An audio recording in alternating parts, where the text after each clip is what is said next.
It appears the gambit run by Matt Gaetz and 7 other Republicans at the beginning of October to oust the former Speaker of the House, Kevin McCarthy, may have just paid off in spades.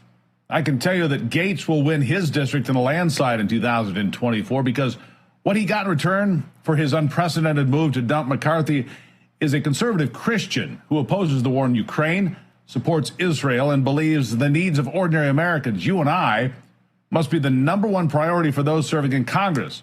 What a concept. Louisiana Congressman Mike Johnson is a hard-nosed true believer in America, and he promised to do the people's work, get government spending under control, and stop the invasion at the southern border, too. It's a tall list, but most people don't seem to know much about the congressman that grew up in Shreveport before setting his sights on the 4th Congressional District in the Pelican State. But today I think it is critically important to meet the man who now has the gavel and get a sense of who he is and how he might lead the people's house. He began with a sunny day, which after 3 weeks of turmoil and upheaval for the GOP seemed like a reset and a refreshing chance to get all that rancor out of the way.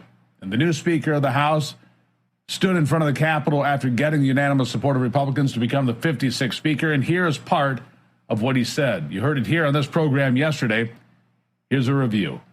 We're going to tell them what we're for, what agenda we are pursuing, and why it is best for every American, why it will give them more liberty, opportunity, and security. We're going to speak to that clearly. We're going to act consistently, and we're going to exhibit 2 things here, trust and teamwork. And this group will deliver for the American people. I said it in the chamber, and I will say it here. We're going to govern well, and I think the people are going to be very pleased with those results.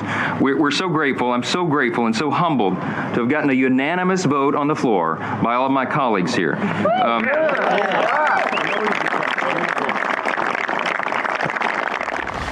And this is the beginning of our introduction for the 8-year member of Congress that was considered among the darkest of dark horses in the race for Speaker. He wanted to focus on the work at hand because there's so much to do, he says. Listen.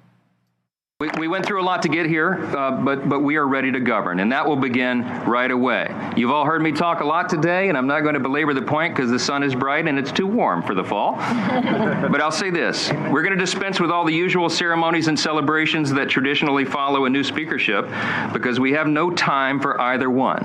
The American people's business is too urgent in this moment. The hour is late, the crisis is great. In America, we hear you, and we are reporting again, as I said in there, to our duty stations. That will begin in just a few moments. This entire group is going to go back to the House floor, and we are going to pass our resolution in support of the nation of Israel, our closest ally in the Middle East. You're going to see an aggressive schedule in the days and weeks ahead. You're going to see Congress working as hard as it's ever worked, and we are going to deliver for the American people. I'm grateful for this opportunity. I want to thank you for being patient with us, and I promise you it'll be worth it. Yeah. God bless you. God bless you. We're pretty optimistic, a lot of us out here in the hinterlands, but maybe a better gauge of who Speaker Johnson is or is going to be is to review what he's done and said in committees so far. And I, for one, have liked him for quite a while. Here's an exchange I want to share with FBI Director Christopher Wray that's pretty illuminating because, well, Johnson holds him to task and holds him to answer tough questions. Listen to this. Can you define what disinformation is?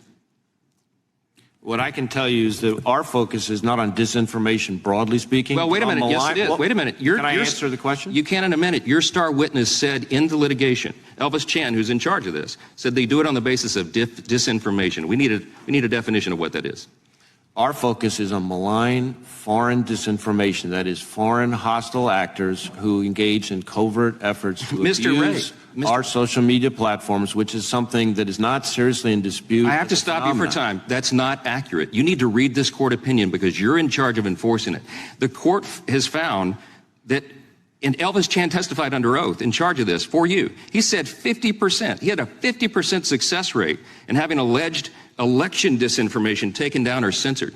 That wasn't just foreign adversaries, sir. That was American citizens. How do you answer for that? Well, first off, I'm not sure that's a correct characterization. Comes right out of the opinion. You should read it. Of his testimony. But what I would say is the FBI is not in the business of moderating content or causing any social media company to suppress or censor. That is not what the court has found.